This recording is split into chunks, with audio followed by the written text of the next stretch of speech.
ಆತ್ಮೀಯ H16 news ಅರ್ಥಾತ್ ಹೇ ಸೀತಾರಾಮಗೆ ಸ್ವಾಗತ. ನಾನು ನಿಮ್ಮವ MI ಅಥವಾ ಮಲ್ಲಪ್ಪ ಜೋತಾವರ್. ಆತ್ಮೀಯರೇ, ಒಂದು ಹೊಸ ಸುದ್ದಿ ಹಬ್ಬುತ್ತಾ ಇದೆ. ನಮ್ಮ ವಿಶೇಷವಾಗಿ ನಿಮ್ಗೆ ಗೊತ್ತದ ಯತ್ನಾಳರು, ಬಸವಗೌಡ ಪಾಟೀಲ್ ಯತ್ನಾಳರು ಕಾಂಗ್ರೆಸ್ಗೆ ಬರ್ತಾ ಇದ್ದಾರೆ. ಯಾಕಂದರೆ ಮೊನ್ನೆ ನಡೆದಂಥ ವಿಜಯಪುರದ ಫಂಕ್ಷನ್ದಲ್ಲೇ ವಿಶೇಷವಾಗಿ ಮುಖ್ಯಮಂತ್ರಿ ಮತ್ತು ಉಪಮುಖ್ಯಮಂತ್ರಿ ಜೊತೆಗೆ ಭಾಳ ಅನ್ಯೋನ್ಯತೆಯಿಂದ, ಬಹಳ ಅದರಲ್ಲೂ ಮುಖ್ಯಮಂತ್ರಿನಂತೆ ಭಾಳ ಪ್ರೀತಿಯಿಂದ ಮಾತಾಡೋದು ನೋಡಿದಾಗ, ಜಾತ್ರೆಗೆ ಕರಿತೀರಿ ಅಂತ ಕೇಳಿದ್ ನೋಡಿದಾಗ, ಇವರೇನು ಯತ್ನಾಳರು ಕಾಂಗ್ರೆಸ್ಗೆ ಬರ್ತಾರ, BJPದ ಆಸೆ ಮುಗೀತು ಅವ್ರಿಗೆ. ಯಾಕಂದ್ರೆ BJPಗೆ ಒಂದಿನ ಆಸೆ ಇತ್ತು, ಅವ್ರ ಮಿತ್ರರು ಇಲ್ಲ, ನಾವು ಏನಾದ್ರು ಮಾಡಿ ತೊಗೊಳ್ತೀವಿ ಮಾಡ್ತೀವಿ ಅಂತೇಳಿ.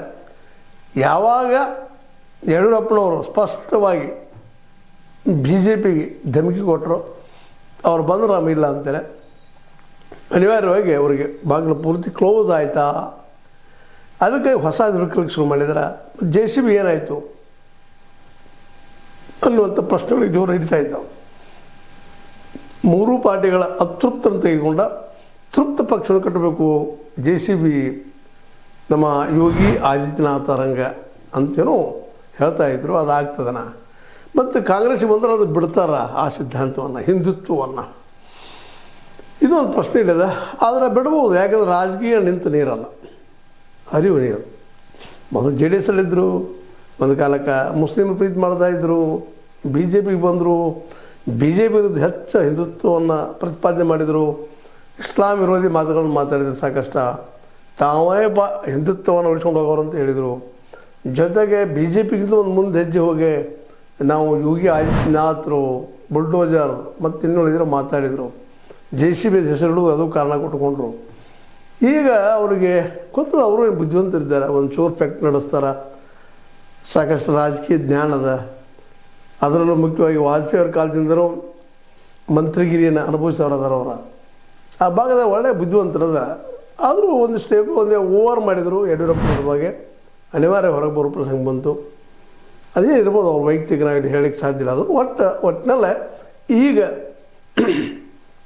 ಕಾಂಗ್ರೆಸ್ಸಿಗೆ ಬರ್ತಾರಾ ಅನ್ನುವಂಥದ್ದು. ಸ್ವತಂತ್ರವಾದ ಮೀಡಿಯಾಗೆ ಬೇಕಾಗಿರುವುದು ಸ್ವತಂತ್ರ ಧ್ವನಿ. ಆ ಸ್ವತಂತ್ರ ಧ್ವನಿ ಉಳಿಸಲು ನೀವು ಮಾಡಬೇಕಾದದ್ದು ಇಷ್ಟೇ. ಅದೇನಪ್ಪಾ ಅಂತಂತಂದ್ರೆ, ನಿಮ್ಮ ಕೈಲಾದಷ್ಟು ಸಹಾಯ ಈ ಚಾನಲ್ಗೆ ಮಾಡಿ ಹಾಗೂ ನಿಮ್ಮ ಧ್ವನಿಯನ್ನು ಕಾಪಾಡಿಕೊಳ್ಳಿ. ಅದೀಗ ಗೊತ್ತು, ಈಗ ಹೇಳ್ತೀನಿ ನಿಮಗೆ, ರಾಜಕೀಯ ನಿಂತ ನೀರಲ್ಲ ಹರಿದು. ಇವತ್ತಿನ ಮಿತ್ರ ನಾಳೆ ಶತ್ರು, ನಾಳಿನ ಶತ್ರು ನಾಡಿದ ಮಿತ್ರ. ಹಂಗೆ ಈ ಕಾಂಗ್ರೆಸ್ ಅವ್ರಿಗೆ ಮಿತ್ರ ಆಗ್ಬೋದಾ, ಅವ್ರೊಳಗೆ ಬರ್ತಾರ.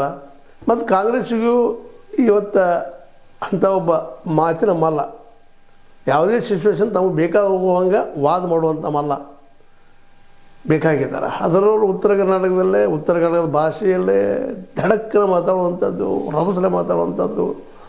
ಅದರಲ್ಲೂ ಪಂಚಮಸಾಲಿ ಕಮ್ಯುನಿಟಿಯಲ್ಲಿ ತಮ್ಮ ಒಂದು ಏನಪ್ಪ ಅಂದ್ರೆ ಪ್ರಭಾವ ಇದ್ದಂಥದ್ದು. ಇದೆಲ್ಲ ದೃಷ್ಟಿ ಇಟ್ಕೊಂಡು ನಮ್ಮ ಈ ಬಸವಗೌಡ ಪಾಟೀಲ್ ತೊಗೊಳ್ತಾರೆ ಕಾಂಗ್ರೆಸ್ನಲ್ಲೇ. ಹಾಗಾದ್ರೆ ನಮ್ಮ ವಿಜಯಾನಂದ ಅವ್ರದ್ದು ಏನು ಗತಿ ಅಂತ ನಿಮಗೆ ಗೊತ್ತದ. ಈಗಾಗಲೇ ನಮ್ಮ ಹನಗಂಡಿ ಶಾಸಕರು, ಹುಣಗುಂದ ಶಾಸಕರು, ಜೊತೆಗೆ ಅತ್ಯಂತ ಪ್ರಬಲ ವಿರೋಧಿ ಕಾಶಪ್ಪನವರು, ಇವ್ರನ್ನ ಸಹನ್ ಮಾಡ್ಬೋದಾ, ಇವ್ರೊಳಗೆ ತೊಗೋಬೋದಾ? ಯಾಕಂದ್ರೆ ಪರ್ಮನೆಂಟ್ ವೈರತ್ ಯಾರು ಇರೋದಿಲ್ಲ. ಬಟ್ ಇಲ್ಲಿದ ಜಾತಿಗಳು ನಾ ಹೆಚ್ಚು ಹೆಚ್ಚು ಅನ್ನೋದದ ಎಷ್ಟು ಮಟ್ಟಿಗೆ ಇದನ್ನು ಹೆಂಗೆ ಸ್ವೀಕಾರ ಮಾಡ್ತಾರೆ. ಮತ್ತು ಈಗ BJPಯಲ್ಲಂತೂ ನಿರಾಣಿ ಜೊತೆಗೆ ವಿರೋಧ ಇದ್ದೈತಿ ಇವ್ರದ್ದು, ನಮ್ಮ ಬಸವಗೌಡ ಪಾಟೀಲ್ ಇರೋದು. ಇಲ್ಲಿ ಬಂದಾಗ ಇವರು ಇರ್ತಾರೆ, ಪಾರ್ಟಿ ಅಂದ್ಕೊಂಡು ಒಂದಕ್ಕೆ ಹೊಂದಾಣಿಕೆ ಮಾಡಿ ಹೋಗ್ತಾರೆ ಅಂತ ಅನ್ನೋರು ವಾದು ಅದಾವ. ಒಟ್ಟಾರೆಯಾಗಿ ಈ ಡೆವಲಪ್ಮೆಂಟ್ ಏನಪ್ಪ ಅಂತಂದ್ರೆ, ಮತ್ತು ಅದೇ ಕಾಲಕ್ಕೆ ಹೇಳ್ತೀನಿ ನಮಗೆ, ಪಂಚಮಸಾಲಿಯಲ್ಲೇ ಒಬ್ಬರು ಇಂಥವ್ರು ಬೇಕಾಗಿದ್ದರು ಅವ್ರಿಗೆ. ಅದರಲ್ಲೂ ಮೃತ್ಯುಂಜಯ ಸ್ವಾಮೀಜಿ ಅವ್ರಿಗೆ ಅತ್ಯಂತ ಪ್ರಿಯವಾದ ಶಿಷ್ಯರು ಹೌದು ಇವರು. ಇದಕ್ಕಾಗಿ ಈ ಒಂದಿಷ್ಟು ಜನನೂ ಇವರಿಗೆ ಬೆಂಬಲ ಇರೋದರಿಂದ, ಲಿಂಗಾಯತ್ ಲೀಡರ್ ಇರೋದರಿಂದ ಅನುಕೂಲ ಆಗಬಹುದು ಅನ್ನುವಂಥ. ಅದರಲ್ಲೂ ಯಡಿಯೂರಪ್ಪರ ವಿರೋಧಿ, ಲಿಂಗಾಯತ್ ಓಟನ್ನು ಹೊಡಿಬೇಕಾಗ್ಯದ. ಈ ಲೆಕ್ಕಾಚಾರ ಕಾಂಗ್ರೆಸ್ ಏನಾದರೂ ಅವ್ರನ್ನ ತೊಗೊಳ್ಬೋದಾ ಕಾಂಗ್ರೆಸ್ಸಿಗೆ ಅನ್ನುವಂಥದ್ದು ಮತ್ತು ಒಂದಿಷ್ಟು ಊಹೆಗಳು ಶುರುವಾಗಿದ್ದಾವೆ. ಈ ಊಹೆಗಳು ಸತ್ಯ ಆಗ್ಬೋದು, ಸುಳ್ಳು ಆಗ್ಬೋದು, ಅಂತೂ ಒಟ್ಟು ಆರಂಭ ಆಗ್ಯದ. ಆದರೆ ಇನ್ನು ಮುಂದಿನ ದಿನದಲ್ಲಿ ಗೊತ್ತಾಗುವಂಥದ್ದು ಎಷ್ಟು ಮಟ್ಟಿಗೆ ಈ ಸುದ್ದಿ ಗಟ್ಟಿ ಕಾಳ ಅಥವಾ ಜಳ್ಳ ಕಾಳ ಅನ್ನುವಂಥದ್ದು. ಮ್ಯಾಕ್ಸಿಮಮ್ ಇದು ಗಟ್ಟಿ ಕಾಳ ಅನ್ನಿಸ್ಲಿಕ್ಕತ್ತದ. ಯಾಕಂತಂದ್ರೆ ಒಂದು ಸ್ವಂತ ಪಕ್ಷ ಕೊಟ್ಟೋದು, ಆಯಾ ಪಕ್ಷದ ಭಿನ್ನ ಮತಿಯನ್ನು ತೆಗೆದುಕೊಂಡ JCB ಮಾಡೋದು, ಅದನ್ನು ಯೋಗಿ ಆದಿತ್ಯನಾಥನ ಮಟ್ಟಕ್ಕೆ ಒಯ್ಯೋದು, ಆ ಮಟ್ಟದ ಹಿಂದುತ್ವವನ್ನು ಪ್ರತಿಪಾದನೆ ಮಾಡೋದು, ಜೊತೆಗೆ BJPಯ ಅದರಲ್ಲೂ RSSನ ಪೇಟೆಂಟ್ ಅಂದರೆ ಹಿಂದುತ್ವ, ಅದನ್ನು ಕಸಿಯುವಷ್ಟು ಇವರು ಹೆಸರುವಾಸಿ ಆಗಿದ್ದಾರೆ ಕರ್ನಾಟಕದಲ್ಲೇ. RSSನ ಮೀರಿ, ಹಿಂದೂ ಮಹಾಸಭಾ ಮೀರಿ, ವಿಶ್ವ ಹಿಂದೂ ಪರಿಷತ್ ಮೀರಿ ನಾನಪ್ಪ ಹಿಂದುತ್ವವಾದಿ ಕರ್ನಾಟಕದಲ್ಲಿ ಅಂತ ಹೇಳುವಂಥವ್ರು ಇದ್ದಾರಾ? ಇದನ್ನು ಅವ್ರು ಒಪ್ತಾರಾ? ಇಲ್ಲಿರುತ್ತಿರೋ ದೊಡ್ಡ ಪ್ರಶ್ನೆ. ಹೀಗಾಗಿ ನಮ್ಮ ಬಸವಣ್ಣ ಪಾಟೀಲ್ ಯತ್ನಾಳರು ಈ ವಿಷಯವನ್ನು ಬಿಟ್ಟು ಕಾಂಗ್ರೆಸ್ ಬರುವಂಥ ವಿಚಾರ ಮಾಡ್ತಾ ಇದ್ದಾರೆ. ಜೊತೆಗೆ ಈಗಾಗಲೇ ಈ ನಡುವೆ ರಮೇಶ್ ಜಾರಕಿಹೊಳಿ ಅವರು ಸಹಿತ ಏಕಾಏಕಿ ಬೆಳಗಾವಿ ಅಧಿವೇಶನದಲ್ಲಿ ಬಂದು ಭೇಟಿಯಾಗಿ ಆರೋಗ್ಯ ವಿಚಾರ ಮಾಡಲಿ ಅಂತ ಹೇಳೋದ್ರು. ಅವ್ರಿಗೂ ಇಲ್ಲಿ ಮೊದಲಿನ BJP ಏನಿತ್ತು ಆರಂಭದಲ್ಲೇ ಆ ಒಂದು ಏನಪ್ಪ ಅಂದ್ರೆ ಆತ್ಮೀಯತೆಯಲ್ಲಿ ಇಲ್ಲ ಅಂತ ಅನ್ನಿಸ್ತಾ ಇದೆ. ಯಾಕಂದರೆ ಅಲ್ಲಲ್ಲೇ BJPಗೆ ಅವ್ರನ್ನ ದೂರ ಇಡುವಂಥದ್ದು ನಾವು ನೋಡ್ತಾ ಇದ್ದೀವಿ. ಏಕಕಾಲಕ್ಕೆ ಇವರಿಬ್ಬರು ಕಾಂಗ್ರೆಸ್ ಬರೋದರಿಂದ ಸಹಜವಾಗಿ ಕಾಂಗ್ರೆಸ್ ಬಲ ಹೆಚ್ಚಾಗ್ಬೋದು ಅನ್ನೋದು. ಬಟ್ ಈ ಡೆವಲಪ್ಮೆಂಟ್ ಅದೇ ಕಾಲಕ್ಕೆ ರಾಜಕೀಯದಲ್ಲಿ ಏನೆಲ್ಲ ಆಗುವಂಥದ್ದು. ಈಗ ನಿಮ್ಗೆ ಹೇಳಿದಂಗೆ ಮಂತ್ರಿಗಿರಿ ಸಿಗದೇ ಇದ್ರೆ ಸೌದಿಯವರು ಕಾಂಗ್ರೆಸ್ ಬಿಡುವಂಥ ವಿಚಾರ ಮಾಡೋ ಮುಂದೆ ರಮೇಶ್ ಅವರು ಕಾಂಗ್ರೆಸ್ಗೆ ಬರ್ತಾರೆ ಅನ್ನೋದು ಒಂದು ಚರ್ಚೆನೂ ನಡೀತಾ ಇದೆ. ಅಂದ್ರೆ ಒಟ್ಟಾರೆಯಾಗಿ ಇಲ್ಲಿ ರಾಜಕೀಯ ವಾತಾವರಣ ಹೇಗಿದಪ್ಪ ಅಂದ್ರೆ ಯಾವುದ್ರ ಮೇಲೆ ಏನೇನು ಅನ್ನುವಂಥದ್ದು. ಈಗ ನೋಡ್ರಿ, ಇದು ವಿಚಾರ ಮಾಡಲಾರ್ದಂಥ ವಿಚಾರ. ಹೌದಪ್ಪ ಇವರು BJP ಬಿಟ್ಟ ಹಿಂದುತ್ವ ಬಿಟ್ಟ ಕಾಂಗ್ರೆಸ್ಗೆ ಬರ್ತಾರೇನು ಅನ್ನೋದ್ರೊಳಗೆ ಒಂದು ಏನೋಪ್ಪ ಸಿದ್ದರಾಮಯ್ಯ ಜೊತೆಗೆ ಮತ್ತು DKಶಿ ಅವ್ರ ಜೊತೆಗೆ ಒಂದು ಒಳ್ಳೆಯ ಆತ್ಮೀಯ ಸಂಬಂಧದಂಗೆ ಮಾಡ್ತಾ ಇದ್ದಾರೆ, ವರ್ತಿಸ್ತಾ ಇದ್ದಾರೆ.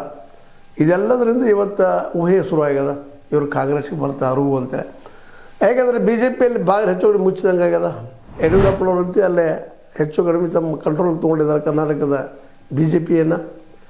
ಮತ್ತು ಯಡಿಯೂರಪ್ಪನವ್ರಿಗೆ ನಮ್ಮ ಸೌದಿಯವರಿಗೂ ಒಳ್ಳೆಯ ಸಂಬಂಧಗಳಿದ್ದಾವೆ.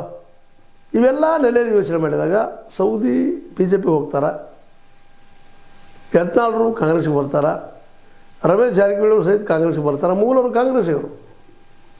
ಅಲ್ಲಿ ಅವರಿಗೆ ಅಲ್ಲಿಯ ಸಂಪ್ರದಾಯವಾದ, ಅಲ್ಲಿ ಹಿಂದುತ್ವ, ಅತಿಯಾದ ವಿಷಯಗಳು ಮತ್ತು ಅದರಲ್ಲೂ ಮುಖ್ಯವಾಗಿ ತಮ್ಮ ಕ್ಷೇತ್ರದಲ್ಲೇ ರಮೇಶ್ ಜಾರಕಿಹೊಳಿ ಅವರು ಒಳಗಿಂದೊಳಗೆ ಇಲ್ಲಿಯ ಮುಸ್ಲಿಮ್ ಸಹಿತ ಅವರು ವಿರೋಧ ಮಾಡ್ತಾ ಇದ್ದಾರೆ. ಈ ಒಂದು ಏನಪ್ಪ ಅತಿ ಹಿಂದುತ್ವವಾದ ಇವ್ರ ಜೊತೆ ಇದ್ದಿದ್ದು ಯಾರ್ದು ಯತ್ನಾಳ್ ಗೆಳೆತನದಿಂದಾಗೆ ಕೆಲವೊಬ್ಬರು ಅಲ್ಲಲ್ಲೇ ಆಡ್ಕೊಳ್ತಾನೂ ಇದ್ದಾರೆ. ಈ ನೆಲೆಯಲ್ಲಿ ಇಬ್ಬರೂ ಕಾಂಗ್ರೆಸ್ಗೆ ಬಂದು ಅಪೀಸ್ಮೆಂಟ್ ಪೊಲಿಟಿಕ್ಸ್ ಕಾಂಗ್ರೆಸ್ಸಿಂದು ಅದನ್ನು ವಾದ ಮಾಡೋದನ್ನು ಬಿಟ್ಟೆ ಹೊಂದನೆ ಮಗಳು ಹೋಗ್ಬೋದಾ? ಇವೆಲ್ಲ ಊಹೆಗಳು. ಯಾಕಂದ್ರೆ ಇತ್ತೀಚಿನ ಡೆವಲಪ್ಮೆಂಟ್ಗಳಿಂದಾಗಿ. ಯಾಕಂದರೆ ಯತ್ನಾಳ್ಗಂತ ಪಕ್ಕ ಗೊತ್ತಾಗ್ಯದ BJPಯಲ್ಲೇ ಇನ್ನು ಅವ್ರಿಗೆ ಅವಕಾಶ ಇಲ್ಲ. ಯಾಕಂದ್ರೆ ಯಡಿಯೂರಪ್ಪ ಮತ್ತು ಅವ್ರ ಮಗ್ಗ, ಅದ್ರಾಗೂ ಅವ್ರ ಮಗ್ಗಗೆ ರಾಜ್ಯಾಧ್ಯಕ್ಷ ಮತ್ತು ಅದ್ರ ಜೊತೆಗೆ ಒಂದು ಕಾಂಬಿನೇಷನ್ ಅಲ್ಲಿ ಕಂಡು ಬರ್ತಾ ಇದೆ.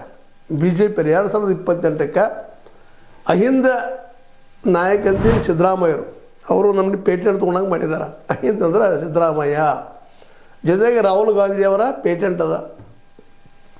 ಹೀಗಾಗಿ ಅಹಿಂದದಲ್ಲಿ ನಾವು ಕೈ ಆಡ್ಸೋಕ್ಕಾಗೋದಿಲ್ಲ. ಜೊತೆಗೆ ಅಹಿಂದ ಸಮುದಾಯವನ್ನು ತಮ್ಮ ತೆಕ್ಕಿಗೆ ತೆಗೆದುಕೊಳ್ಳಲು ನಿಧಾನಕ್ಕೆ ಜಾರಕಿಹೊಳಿ ಸಹೋದರರು ಸಹಿತ ಹೆಜ್ಜೆ ಇದ್ದಾರೆ, ವಿಶ್ವಾಸ ಗಳಿಸ್ತಾ ಇದ್ದಾರೆ, ಅಹಿಂದ ನಾಯಕರಪ್ಪ ಅಂತ ಗುರುತಿಸ್ಕೊಳ್ತಾ ಇದ್ದಾರೆ. ಇವೆಲ್ಲ ನೆಲೆಯಲ್ಲೇ 2028ಕ್ಕೆ ಅಹಿಂದನ್ನು ಎದುರಿಸಬೇಕಾಗಿದ್ರೆ ಒಕ್ಕಲಿಗ ಮತ್ತು ಲಿಂಗಾಯತ್ ಎರಡೂ ಕೂಡಿದಾಗ ಮಾತ್ರ ಸಾಧ್ಯ ಅನ್ನೋ ಮೆಸೇಜಿಗೆ ಬಂದದ. ಈ ನೆಲೆಯಲ್ಲಿ ಯಡಿಯೂರಪ್ಪನವ್ರನ್ನ ಮತ್ತು ದೇವೇಗೌಡರು ಒಂದು ಮಾಡಿ ಆದರೆ ಯಾರು ಮುಖ್ಯಮಂತ್ರಿ ಆಗ್ತಾರೆ ಆ ಸಂದರ್ಭದಲ್ಲಿ ಯಾರು ಮುಖ್ಯಮಂತ್ರಿ ಆಗ್ಬೋದು, ಯಾರು ಉಪಮುಖ್ಯಮಂತ್ರಿ ಆಗ್ಬೋದು ಆ ಸಂದರ್ಭದಲ್ಲೇ. ಯಾಕಪ್ಪ ಅಂತಂದ್ರೆ ಈ ಒಂದು ಪ್ಲಾನೆಟಲ್ಲಿ ನಾವು ಗೆಲ್ಲಬೋದು ಅನ್ನೋದು ಆಸೆ ಸೆಂಟ್ರಲ್ ಗೌರ್ಮೆಂಟಿದ್ದು, ಅದರಲ್ಲೂ RSS ಮತ್ತು BJP ಇದ್ದು. ಹೀಗಾಗಿ ಈ ಒಂದು ಕಾಂಬಿನೇಷನ್ನ ದಿಂದಾಗೆ ಇವತ್ತು BJP ನಮ್ಮ ಯತ್ನಾಳ್ರಿಗೆ ಬಾಗಲ ಮುಚ್ಚಿದಂಗೆ ಮಾಡ್ಯದ. ಯತ್ನಾಳ್ರಿಗೂ ಇದು ವಾಸ ಬಡದದ, ನಮ್ಮನ್ನೇನು ಹೊಳೆ ತೊಗೊಳ್ಲಿಕ್ಕೆ ಇಲ್ಲ ಅಂತೇಳಿ. ಜೊತೆಗೆ ಇವರೆಲ್ಲ ಹೋದ್ಮೇಲೆ ಅಲ್ಲಿ ವಾತಾವರಣ ಉಸಿರುಗಟ್ಟಿಸೋದ ವಾತಾವರಣ ಇರುವುದರಿಂದಾಗಿ ರಮೇಶ್ ಜಾರಕಿಹೊಳಿ ಸಹಿತ ಕಾಂಗ್ರೆಸ್ ಬರೋ ಸಾಧ್ಯತೆಗಳಿದ್ದಾವೆ. ಯಾಕಂದರೆ ಸಿದ್ದರಾಮಯ್ಯ ಜೊತೆಗೆ ಒಳ್ಳೆಯ ಸಂಬಂಧ ಅದ. ಜೊತೆಗೆ ಇವತ್ತು ಈ ಸಿದ್ದರಾಮಯ್ಯ ಹೇಳ್ತಾ ನಡೆಯೋಂಗದ ಡಿ ಕೆ ಶಿ ಅವರು ಇವತ್ತು ವೀಕ್ ಆಗಿದ್ದಾರೆ. ಆ ಎಲ್ಲ ನೆಲೆಯಲ್ಲಿ ಏನಾಗ್ಬೋದಾ? ನಮ್ಮ ಯತ್ನಾಳರು ಕಾಂಗ್ರೆಸ್ಗೆ ಬರ್ಬೋದಾ? ಜೊತೆಗೆ ರಮೇಶ್ ಜಾರಕಿಹೊಳಿ ಅವ್ರು ಬರ್ಬೋದಾ? ಸೌದಿಯವರು ಬಿ ಜೆ ಪಿಗೆ ಹೋಗ್ಬೋದಾ? ಅದೇ ಕಾಲಕ್ಕೆ ಕತ್ತಿ ಮತ್ತು ಸೌದಿಯವರ ಮುಂದಿನ 2028ರಲ್ಲಿ ಬೆಳಗಾವಿ ಜಿಲ್ಲೆಯಲ್ಲಿ ತಮ್ಮದೇ ಆದಂಥ ಬಿ ಜೆ ಪಿ ಬಣ ಕಟ್ಕೊಂಡು ಜಾರಕಿಹೊಳಿ ವಿರುದ್ಧ ಒಂದು ರಣತಂತ್ರ ಮಾಡ್ಬೋದಾ? ಇವೆಲ್ಲ ಆಗ್ಬೋದು, ಆಗದೇನೂ ಹೋಗ್ಬೋದು. ಯಾಕಂದ್ರೆ ರಾಜಕೀಯ ನಿಂತ ನೀರಲ್ಲ, ಹರಿಯುವ ನೀರು. ಇದು ನಿಮ್ಗೆ ಲೈಕ್ ಆಗಿರ್ಬೋದು, ಲೈಕ್ ಮಾಡಿ, ಶೇರ್ ಮಾಡಿ, ಕಮೆಂಟ್ ಮಾಡಿ, ಜೊತೆ ಸಬ್ಸ್ಕ್ರೈಬ್ ಮಾಡಿ. H16 ನ್ಯೂಸ್ ಅರ್ಥ ಸತ್ಯ ಬಂದರೆ